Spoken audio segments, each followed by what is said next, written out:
श्री नारद कहते हैं, ऋषिवर मुझे देखो, मैं पूर्व जन्म में दासी पुत्र था। जन्म हुआ तो पिताजी चले गए। मेरी मैया वैष्णव थी, एक ब्राह्मण के यहां सेवा करती थी। ब्राह्मण बड़े भक्त थे, संतानुरागी थे, भक्तानुरागी थे, वैष्णवानुरागी थे। एक दिन मेरे गांव के पास कुछ संत अयोध्या जा रहे, चतुर्मास पड़ा गांव में निवास किया। वो पंडित जी संतों के सेवक थे, जाके निवेदन किया, महाराज गांव में रुके हैं, गांव के बाहर रुके हैं, इस ब्राह्मण की कुटिया को धन्य कर दें। संतों ने सहज स्वीकार कर लिया। मेरी माँ वहां सेवा करती थी। स्वाभाविक था, मेरे घर में और कोई था नहीं तो मैं माँ के साथ ही जाता था। अब मैं संतों को देखूं, संत उठें, संध्या करें, शालिग्राम की सेवा करें, माला करें, झोली जाप करें, कीर्तन करें, कथा कहें, मैं संतों का अनुगमन करने लगा। दिन भर संतों की उस दिनचर्या को देखता, मेरा मन सहज संतों की ओर आकृष्ट होने लगा। उस सत्संग से व्यास जी मैं थोड़ी थोड़ी मैया की सेवा करता, मैया के साथ संतों की सेवा करता। कभी कभी संत प्रसाद पा लेते तो कुछ जो प्रसाद होता मैं वो उच्छिष्ट पा लेता। अच्छा, एक निवेदन है, श्रीमद् भगवत गीता में उच्छिष्ट का तो भारी विरोध है। भगवान कहते हैं कि झूठा नहीं पाना चाहिए, किसी का भी झूठा नहीं पाना चाहिए। और नारद जी यहां विचित्र बात कह रहे हैं, उच्छिष्ट लेपान मोदितो दुजई। मैंने उन संतों का उच्छिष्ट पाया और गीता में भगवान कहते हैं कि उच्छिष्ट पाना नहीं चाहिए। ये द्वंद्व हमारी बुद्धि में बहुत दिनों तक खटका कि बात की आखिर सत्य क्या है। एक बार हमारी कथा बंबई में हो रही थी, तो जिनके यहां कथा थी उनके पिताजी को कैंसर था और छठवें दिन 56 भोग लगे, तो साथ में कथा के बाद प्रसाद हुआ, साथ बैठे थे, प्रसाद पा रहे थे। तो उनका जो पोता था वो दौड़ के गया और दादाजी के साथ प्रसाद पाने लगा। सोई उनकी बहू ने उस पोता को किसी बहाने से बुला लिया। अब हमने कहा कि बाद में जब प्रसाद हो गया तो पूछा हमने, बहू जी साथ पा लेता तो? बोले नहीं, बाबूजी को ना कैंसर है, तो उनके साथ पाने में थोड़ा संशय है, हमको संकोच था।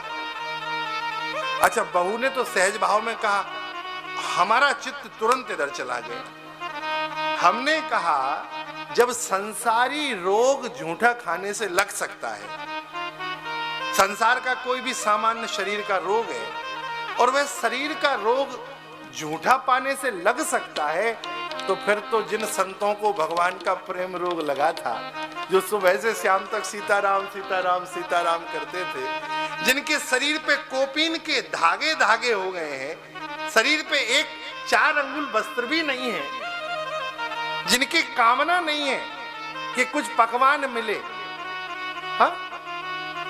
अरे जिनकी विरक्ति की स्थिति यह है कि 8 गांठ कोपीन में और भाजी बिन नौन, तुलसी रघुवर है ये बसे तो इंद्र बापुरो कौन। जो इंद्र की सत्ता को ठुकरा दे, ऐसे प्रेमियों का जब उच्छिष्ट पाया होगा तो श्री नारद जी को प्रेम रोग लग गया। इसलिए नारद जी प्रेमी हो गए, क्योंकि प्रेमियों का प्रसाद पाया, संतों का, गुरुजनों का। हम सो इन साधुन सो पंगति, श्री भगवत रसिक जी का पद है, जिसमें उन्होंने वैष्णवों का नाम चिंतन किया। संग की बड़ी महिमा है, बड़ी महिमा। जिनके साथ आप रह रहे हैं उनका क्या। श्री नारद जी ने कहा कि व्यास जी, उन संतों की कृपा धीरे धीरे मुझ पे होने लगी, मेरा भजन में मन लगने लगा। फिर तो भैया उन्होंने मुझे मंत्र दे दिया, अब मैं वो मंत्र जपता रहता था। संत जब जाने लगे तो मुझे बड़ी पीड़ा हुई। मैं तो संतों के साथ ही जाना चाहता था, मैया ने रोक लिया। मैया ने संतों से कहा, महाराज मेरा तो एक ही सहारा है, न स्त्री स्वातंत्र में रहती का सूत्र सिद्धांत आप लोगों का बताया हुआ है। बाल्यकाल में पिता के संरक्षण में रही, विवाहिता काल में पति के संरक्षण में, अब ये पुत्र के संरक्षण में वृद्धावस्था बितानी है।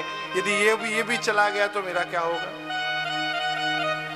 संतों ने कहा, भाई देखो, माँ की सेवा कर्तव्य है, भजन करते रहो और मैया की सेवा करो, घर में रहते हुए भजन करो।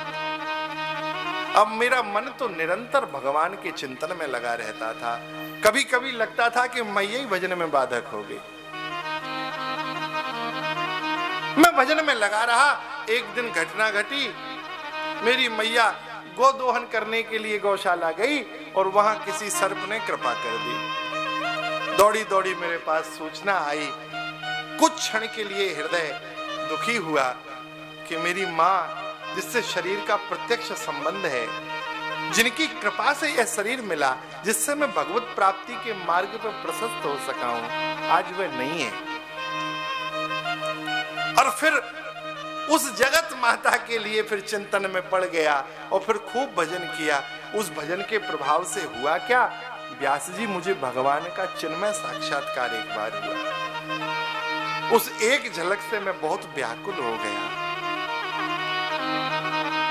उस व्याकुलता में भगवान ने कहा, नारद जी, अभी तो इतना ही संभव है, इस शरीर से मैं प्रत्यक्ष साक्षात्कार नहीं करा सकता। हाँ, अगली बार जब ब्रह्म ऋषि बनोगे तब तुम्हें प्रत्यक्ष साक्षात्कार होगा। और फिर बाद में देखो, एक दासी पुत्र ब्रह्म ऋषि नारद हो गया।